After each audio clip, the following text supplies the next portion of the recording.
ایک بڑے میاں تار جو حکمت میں بھی کسی قدر دخل رکھتے تھے، ان کا جی شہر کی گنجان آبادی اور حکیموں اور دواخانوں کی افراد سے جو گھبرایا تو اپنے شاگردوں کو ساتھ لے کر شہر سے اٹھ آئے اور اس بستی میں ایک دکان کرائے پر لے لی۔ سارا دن بڑے میاں اور ان کے شاگرد دواؤں کے ڈبوں، شربتوں کی بوتلوں اور مربے، چٹنی، اچار کی بیوماؤں کو الماریوں اور طاقوں میں اپنے اپنے ٹھکانے پر رکھتے رہے۔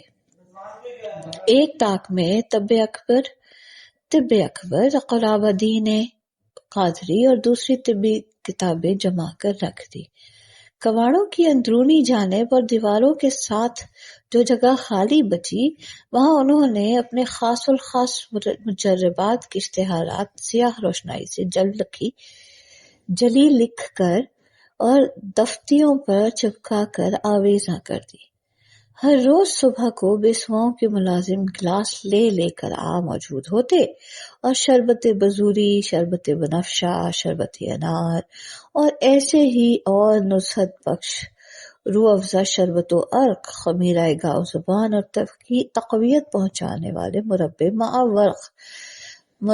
ورق ہائے نقرہ لے جاتے۔ جو دکانیں بچ رہیں ان میں بیسواؤں کے بھائی بندو اور سازندوں نے اپنی اپنی چارپائیاں ڈال دی۔ دن بھر یہ لوگ ان دکانوں میں تاش، چوسر اور شطرنج کھیلتے، بدن پر تیل ملواتے، سبزی کھوٹتے، بٹیروں کی پالیاں کراتے، تیتروں سے سبحان تیری قدرت کے رٹ لگواتے اور گھڑا بجا بجا کر گاتے۔ ایک بیسوا کے سازندے نے ایک دکان خالی دیکھ کر اپنے بھائی کو جو ساز بنانا جانتا تھا اس میں لا بٹھایا۔ دکان کی دیواروں کے ساتھ ساتھ کیلیں ٹھوک کر ٹوٹی پھوٹی مرمت طلب سارنگیاں، ستار، تنبورے، دلربا وغیرہ ٹانگ دیے گئے۔ یہ شخص ستار بجانے میں کمال رکھتا تھا۔ شام وہ اپنی دکان میں ستار بجاتا، جس کی میٹھی آواز سن کر آس پاس کے دکاندار اپنی دکانوں سے اٹھ کر آ جاتے اور دیر تک بت بنے ستار سنتے رہتے۔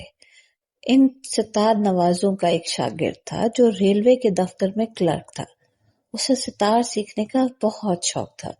جیسے ہی دفتر سے چھٹی ہوئی، سیدھا سائیکل اڑاتا ہوا اس بستی کا رخ کرتا اور گھنٹہ ڈیڑھ گھنٹہ دکان ہی میں بیٹھ کر مشق کیا کرتا۔ غرض اس ستار نواز کے دم سے بستی میں خاصی رونق رہنے لگی۔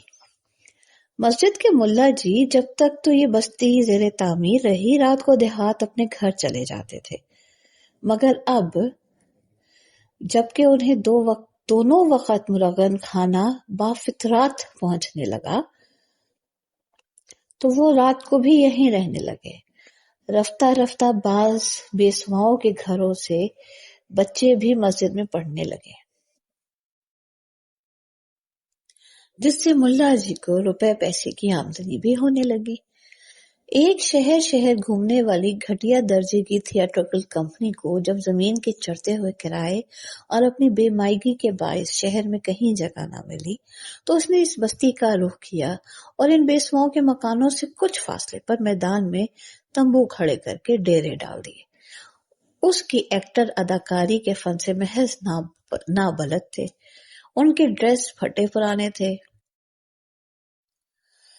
جن کے بہت سے ستارے جھڑ چکے تھے، اور یہ لوگ تماشا بھی بہت دقیانوسی دکھاتے تھے، مگر اس کے باوجود یہ کمپنی چل نکلی۔ اس کی وجہ یہ تھی کہ ٹکٹ کے دام بہت کم تھے۔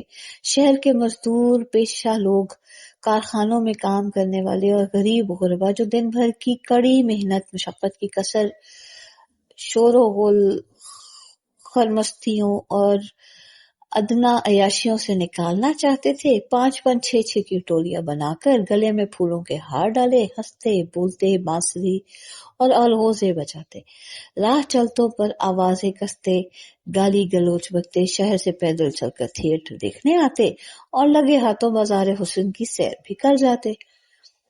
جب تک ناٹک شروع نہ ہوتا، تھیٹر کا ایک مسخرہ تمبو کے باہر ایک سٹول پر کھڑا کبھی کولہو ہلاتا تو کبھی منہ ہلاتا تو کبھی آنکھیں مٹکاتا، عجیب عجیب حیات سوز حرکتیں کرتا جنہیں دیکھ کر یہ لوگ زور زور سے کہکے لگاتے اور گالیوں کی صورت میں داد دیتے۔ رفتہ رفتہ دوسرے لوگ بھی اس بستی میں آنا شروع ہوئے۔ چنانچہ شہر کے بڑے بڑے چوکوں میں تانگے والے صدائیں لگاتے، آؤ آؤ کوئی نئی بستی کو آؤ۔ شہر سے 5 کوس تک جو پکی سڑک جاتی تھی اس پر پہنچ کر تانگے والے سواریوں سے انعام حاصل کرنے کے لالچ میں یا ان کی فرمائش پر تانگوں کی دوڑیں کرواتے، منہ سے ہارن بجاتے، اور جب کوئی تانگا آگے نکل جاتا تو اس کی سواریاں نعروں سے آسمان پر سر اٹھا لیتی۔ اس دوڑ میں غریب گھوڑوں کا برا حال ہو جاتا اور ان کے گلے میں پڑے ہوئے پھولوں کے ہاروں سے بجائے خوشبو کے پسینے کی بدبو آنے لگتی۔ رکشہ والے تانگے والوں سے کوئی پیچھے تھوڑی رہتے، وہ ان سے کم دام پر سواریاں بٹھا ترارے بھرتے اور گھنگرو بجاتے اس بستی کو جانے لگے۔ علاوہ ازیں ہر ہفتے کی شام کو اسکولوں اور کالجوں کے طلباء کی ایک ایک سائیکل پر 2 لدے چوک در چوک اس پراسرار بازار کی سیر دیکھنے آتے، جس سے ان کے خیال کے مطابق ان کے بڑوں نے خواہ محروم کر دیا تھا۔ رفتہ رفتہ اس بستی کی شہرت چاروں طرف پھیلنے لگی اور مکانوں اور دکانوں کی مانگ ہونے لگی۔ وہ بیسوائیں جو پہلے اس بستی میں آنے پر تیار نہیں ہوتی تھیں، اب ان کی دن دگنی رات چوگنی ترقی دیکھ کر اپنی بے وقوفی پر افسوس کرنے لگی۔ کئی عورتوں نے تو جھٹ زمینیں خرید ان بیسواؤں کے ساتھ اسی وضاحت کے مکان بنوانے شروع کر دیے۔ علاوہ ازیں شہر کے بعض مہاجنوں نے بھی اس بستی کے آس پاس سستے داموں زمینیں خرید کر کرائے پر اٹھانے کے لیے چھوٹے چھوٹے کئی مکان بنوا ڈالے۔ نتیجہ یہ ہوا کہ جو فاحشہ عورتیں جو ہوٹلوں اور شریف محلوں میں روپوش تھی، مور و ملک کی طرح اپنے نہا خانوں سے باہر نکلی اور ان مکانوں میں آباد ہو گئی۔ بعض چھوٹے چھوٹے مکانوں میں اس بستی کے وہ دکاندار آ بسے جو عیالدار تھے اور رات کو دکانوں میں سو نہ سکتے تھے۔ اس بستی میں آبادی تو خاصی ہو گئی تھی، مگر ابھی تک بجلی کی روشنی کا انتظام نہیں ہوا تھا۔